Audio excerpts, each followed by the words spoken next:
Are you worried about the United States in the year 2025? Hear from a man in 2048. His name is Stephen Kelly, and he has a warning for you. Well, these are the people I work with. Some are assholes, some are not. Some are forgettable, some aren't. So I'll let you decide. I walk up the sidewalk past brick storefronts, big and small, brushing by people that never look me in the eye. Morning traffic starts and stops only a few feet past the sidewalk. My 15-minute walk to work is helping me forget that little Mohawk asshole. This building I drag my ass to every morning, consisting of a brick and cement garage with a large steel overhead door, used to be owned by some cab company. The Speedfitters corporate offices took over the building next door. They converted its 3-story brick warehouse into offices, knocking out the walls between these two buildings, making it one. We're small right now with only 10 vans, but quickly expanding in anticipation of the new Kentucky Top Whiskey Expressway. Inside the open bay garage, a heavy haze of smoke and engine exhaust hangs, fogging most of the garage, leaving the only clean air at my feet. Drivers in baby blue coveralls buzz between their vans and the stockroom, readying themselves for the day. Hopefully I can make it down this center aisle, dividing the rows of white vans without anyone pissing me off. Some teenage Mohawk-wearing asshole nearly shot me this morning, not to mention that I'm drying out and hungry. Looking for my van, lucky number 7 posted on the driver's front fender. I've noticed that mine's been shuffled to the rear, like always. I tell myself, keep your head down from the cameras and find your van. It's pretty damn hard since there's a camera mounted in the ceiling every 10 feet, hoping to catch us pulling some shit. Great, the assholes on graveyard shift parked my van a foot from the men's room. Jesus, I don't want to smell 10 other drivers taking their first dump of the day while I fight a hangover and an empty stomach. Covering my mouth and nose, trying to ignore the fragrance of flushing toilets. I open my driver's door and chuck the white plastic bag consisting of Big Cigs and a breakfast burrito onto the dash. Immediately, I retrieve the cellophane-wrapped 5-pack of cigar-sized cigarettes from the bag. My shaking hands fumble to open the pack, tearing it in half and spilling all 5 to the floor. Fuck, nicotine fits are a bitch. I grab my Speedfitter's engraved, polished steel lighter from the glove box. It's the only fucking thing I got after 10 years of scooping up body parts for this goddamn place. Flicking a flame, I huff the Big Cig to a glow. Feeling the rush of nicotine into my body, it's a flood. Did I just slam a shot of nicotine? I huff more, drinking in the smoke, holding the ginormous cigarette in front of my eyes. My anger and irritability wash away, knowing I have a grin on my face.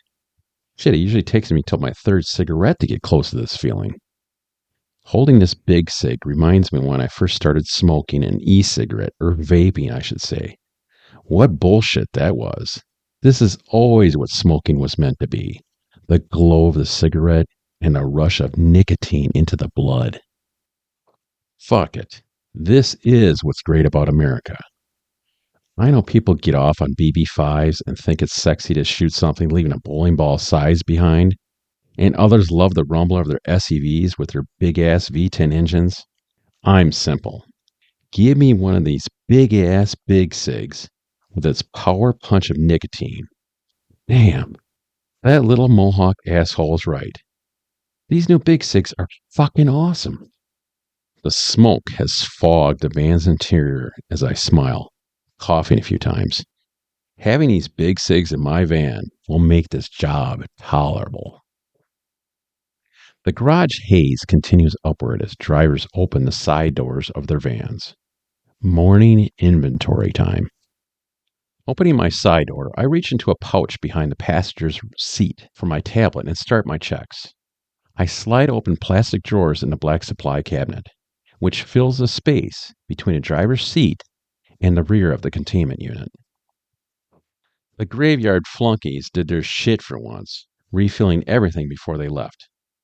Closing the side door, I walk to the rear, flinging open the doors. Retrieving empty cartridges from a stack resting on a gray pushcart, I slowly slide them into the containment unit, checking for damage as I go. They click into place, turning small indicator lights on the rear of the cartridges from red to green. The motor of the containment unit hums for a moment, sucking all the cartridges flush with its front and goes silent. Damn, I'm not going to talk shit about the graveyard flunkies anymore. I haven't had to refill a thing. Someone must have really jumped their asses last night. The only thing I have left is a systems check on a containment unit, and I'm out of here. Super. Here comes Dietrich the Prick. A lanky, four-eyed, goofy-looking dumbass I'd love to drop. I'm way too hungover to have this asshole yapping in my ear. I thought I was going to be lucky enough to sneak out of here before bumping into you, prick. Dietrich swats a tablet out of my hand, and I retrieve it off the garage floor, wiping the screen with my sleeve. You know, Dietrich the Prick, isn't that original? Well, maybe I just don't give enough of a shit to try. Damn, baby needs a diaper. He grins, pointing at my van. Just wanted to warn you. Have your shit together. A bunch of graveyard dumbasses got shit canned last night for doing half-assed inspections. Troy made them fill up the vans before they left, then fired half of them. So that's why everything looks so good, I say. Someone yells, "Gather to the center, drivers." Drivers scamper toward the center aisle, standing at attention next to their van's front fender. I stopped that bullshit years ago, slowly taking my place next to the number 7 on my fender. Our stumpy, leather-faced boss, Rusty, who continues to overdye his hair red, keeping his rusty look, checks his tablet. Jesus, he's starting to look like a little wrinkle-faced clown with that hair. Someone that loves him should tell him the truth. Rusty marches down the center aisle. He's using his bullshit drone instructor treatment from his years in the military with a head-to-toe examination of our stain-free baby blue Speedfitters coveralls. Last night, 3 vans were missing blood and 2 missing leg cartridges, he says, freezing his march, peering around, engaging different sets of eyes every few seconds, looking for fear. I can't let this bullshit go anymore. The new expressway has been open for 2 weeks now, and I shouldn't have to tell you shitbirds how the cold weather is going to affect road conditions, which means more accidents, which means more money in your wallets, shitbirds. So have your shit in your vans, not the fucking stockroom. Continuing to size up drivers, Rusty stops in front of our newest, Javon, a tall, skinny kid just out of high school. This kid busts his ass more than any of us, but Rusty still rides him because white is still his favorite color. Rusty stands inches from Javon's face, glaring up at his eyes. He did the same shit to me years ago, and I fucking hated it. Rusty wears too much cologne, covering up his hangover sweats. And holy Christ, that breath of his. It's a combo of cheap cigars, burnt coffee, and poor dental hygiene, making vomiting necessary when he pushes his voice in your mouth. He always smirks after he's done talking inches from your face, because he knows how fucked up his breath is. What happens in a 5-car pileup when there are arms and legs all over the goddamn road and you run out of blood, Javon? Javon yells, "We shitbirds are out of a job, sir." Rusty smirks up at his face after torturing him with his toilet breath and continues up the aisle, surveying other drivers. Javon finally exhales. "You're fucking A-right about that, Javon. I'll definitely fire your ass." He returns to Javon's van, sliding open the side door, examining a few drawers in his supply cabinet, and slamming them shut. Stomping back to the center aisle, Rusty continues to examine our eyes. You better not shit on the Speedfitters name we've been building for years. All of this is why we're still number 1 in customer satisfaction and why we've got other companies trying to rip food out of our mouths. Rusty points at the bold, black-lettered Speedfitters logo along the side of Javon's white van. The only way to keep those other assholes off our dicks is to be the fastest and the best.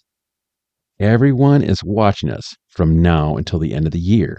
If we don't fuck up between now and January 1st, we'll get the only state contract for the new expressway. The drivers smile, nodding at each other. That means an increase in business and more money in your pockets, shitbirds. Don't be afraid. You can get excited. Drivers clap and some awkwardly high five each other. Starting Monday, I'm tying any new mistakes to your Christmas bonus checks. If you don't make any major mistakes, you'll be fine. It's the only way I can get accountability from you shitbirds. Rusty glances down at his tablet, tapping it, looking up. Let's get out of here and make some money.